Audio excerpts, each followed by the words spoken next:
है, ये तीसरा दौरा है, क्या कहेंगे?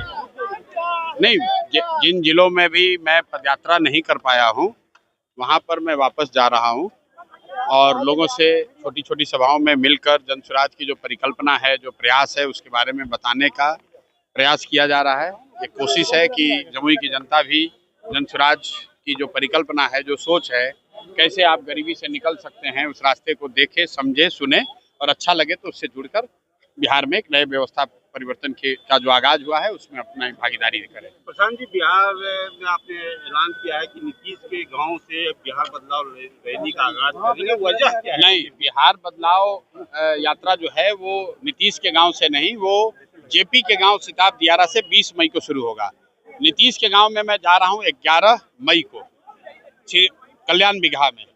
वो इसलिए जा रहा हूं कि बिहार में पिछले 20 साल में किसी की हिम्मत नहीं पड़ी है कि नीतीश कुमार के गांव में जाकर ये देखे कि जो बिहार की जनता के साथ हो रहा है, और नीतीश कुमार बता रहे हैं कि सब कुछ अच्छा है, और खासकर जो 3 विशेष मुद्दे हैं। नीतीश कुमार ने 2006 से 8 में ये घोषणा किया था कि जितने भी दलित परिवार के भूमिहीन लोग हैं उनको 3 डिसमिल जमीन घर बनाने के लिए दिया जाएगा। आज तक सिर्फ 2.25 लाख लोगों को ही जमीन मिला, उसमें भी आधी जमीन सिर्फ कागज पर है। दूसरा, नीतीश कुमार ने जातीय जनगणना पर 3-4 बरस से आप देख रहे हैं नीतीश कुमार और ये तेजस्वी यादव ये सब राजनीति कर रहे हैं। जातीय जनगणना आने के बाद नीतीश कुमार ने घोषणा की थी कि सभी 94 लाख गरीब परिवारों को 2 लाख रुपया मदद दी जाएगी। आज तक किसी भी परिवार को 1 रुपया नहीं मिला। तो हाँ, और तीसरी बात, ये जो भूमि सर्वे चल रहा है, भूमि सर्वे के नाम पर घर घर से 10,000, 20,000, 25,000 की वसूली हो रही है। तो मैं नीतीश के गांव में जा रहा हूं, वहां हर घर जाऊंगा और ये उनसे पूछूंगा कि क्या उनको जो 2 लाख रुपए सरकार से राहत मिलनी थी, सहायता राशि, वो मिली कि नहीं। वहाँ के दलित परिवारों से जानना चाहता हूँ कि 3 डिसमिल जमीन उनको मिला कि नहीं। और वहाँ के लोगों से ये पूछूंगा कि भूमि सर्वे में आपको घूस और भ्रष्टाचार हो रहा है कि नहीं हो रहा है, आपको पैसा देना पड़ रहा है कि नहीं। क्योंकि अगर नीतीश के गांव में ये सत्य है तो पूरी जो 40-45 हजार गाँव में जो बिहार की जनता त्रस्त है वो बात प्रमाणित होगी। इसीलिए 11 तारीख को उनके गाँव में जाकर इस हस्ताक्षर अभियान की शुरुआत कर रहे हैं, जिसमें जन स्वराज परिवार से जुड़े हुए लोग बिहार के गांव-गांव में जाएंगे और 1 करोड़ लोगों से इन 3 बातों पर कि 94 लाख परिवारों को 2 लाख रुपया दो जो तुमने वादा किया था, भूमिहीन लोगों को 3 डिसमिल जमीन दो ताकि लोग घर बना सके, और भूमि सर्वे को रोको, इसमें भ्रष्टाचार हो रहे भ्रष्टाचार को तुरंत बंद करो। इन 3 मांगों को लेकर हम लोग बिहार के हर गाँव में जाएंगे। चिराग ने कहा है कि वो केंद्र की राजनीति को छोड़ सकते हैं।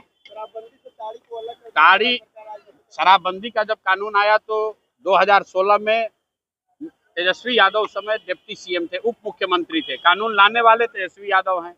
उसके बाद अभी 2 बरस पहले अभी खुद वो डिप्टी सीएम थे, तब उनको ताड़ी नहीं दिख रहा था, तब उनको पासी समाज की समस्या नहीं दिख रही थी। अभी वोट लेना है तो पासी समाज के लोगों को बेवकूफ बनाने के लिए लबनी लेके खड़ा हो रहे हैं। आज तक जीवन में किसी पासी समाज के घर में गए हैं वो, उन महिलाओं की क्या समस्या है।